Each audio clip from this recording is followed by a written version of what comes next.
గత 6 సంవత్సరాలుగా ఎమ్మెల్యేగా ఉన్నప్పుడు డోర్నకల్ నియోజకవర్గంలో ఏ మేరకు అభివృద్ధి చెందిందో మీరే చెప్పండి అని ముఖ్యంగా చిన్నగూడూరు మండలంను నిర్లక్ష్యమే చేశారని డోర్నకల్ నియోజకవర్గం ఎమ్మెల్యే ప్రభుత్వ విప్ రామచందర్ నాయక్ అన్నారు. ఈ రోజు చిన్నగూడూరు మండలం ఉగ్గంపల్లి గ్రామంలో ఏర్పాటు చేసిన సమావేశంలో ఆయన మాట్లాడుతూ 6 సార్లు ఎమ్మెల్యేగా ఉండి ఆయన ఈ మండలానికి చేసిన అభివృద్ధి ఏంటో మీ అందరికీ తెలిసిందే కదా అని అన్నారు.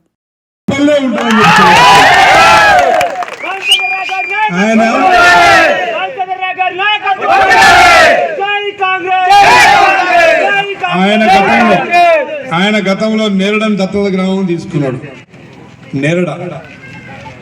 నేరడలో ఒక్క తట్టడు మట్టి కూడా తీయలేదు 10 సంవత్సరాలలో.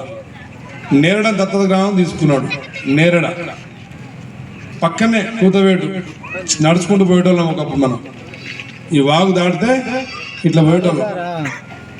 మరి ఏం చేయలే. కానీ నేను వీళ్ళిద్దరిని మీరు గెలిపిస్తే మీ ముందే చెప్తున్నా, మీ సాక్షిగా పక్కనే ఉన్న ఆర్కేలు వాళ్ళు పక్కనే ఉన్న మా సాక్షిగా చెప్తున్నా, వీళ్ళిద్దరిని గెలిపించి నాకు ఇవ్వండి. ఈ 2 గ్రామాలను దత్తత తీసుకొని నిధులు అత్యధికంగా మీకు ఇచ్చే బాధ్యత నేను తీసుకున్నాను. మరి మిగతా పనులన్నీ ఇక చాలా చెప్పాల్సినవి ఉన్నాయి, కానీ మీరు కూడా చాలా సేపటి నుంచి ఎండలో నిలబడ్డారు. మీకు విషయం అయితే అర్థమైంది. మరి వారికి గుర్తు ఒక్కసారి మాట్లాడి బయలుదేరదాం. యాకన్నా గుర్తయింది మీరు చెప్పాలి, గట్టిగా చెప్పాలి, అక్కడ వినబడాలి. కత్తెర ఏం పని చేస్తుంది, ఏం కట్ చేస్తుంది,